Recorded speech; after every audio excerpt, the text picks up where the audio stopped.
Magandang gabi guys. Maraming nagtatanong kung paano i-download ang Honor of Kings at i-install. So, panoorin nyo na lang kung paano ko i-download at i-install ang Honor of Kings. First, pumunta ka po sa Google. I-search mo yung Honor of Kings. Then, i-open mo yung website. Makikita mo yung APK download, start playing now.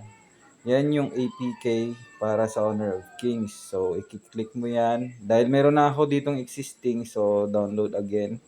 Pero kung wala, ang nakalagay dyan is download. So, da-download mo siya. Hintayin mo siya matapos ma-download.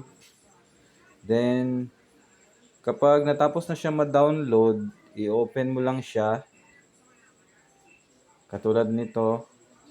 Open mo siya dun sa downloads.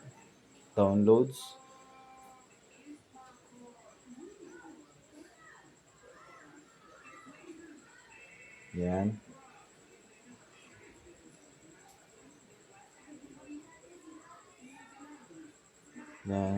Yan yung yan yung downloaded. Dahil meron na akong existing, so nakalagay lang is update.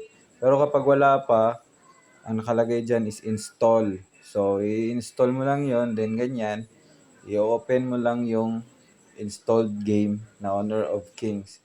So, sana nakatulong ang simple short tutorial ng pag-download nito para sa mga gustong maglaro ng Honor of Kings. So, ayan. Enjoy!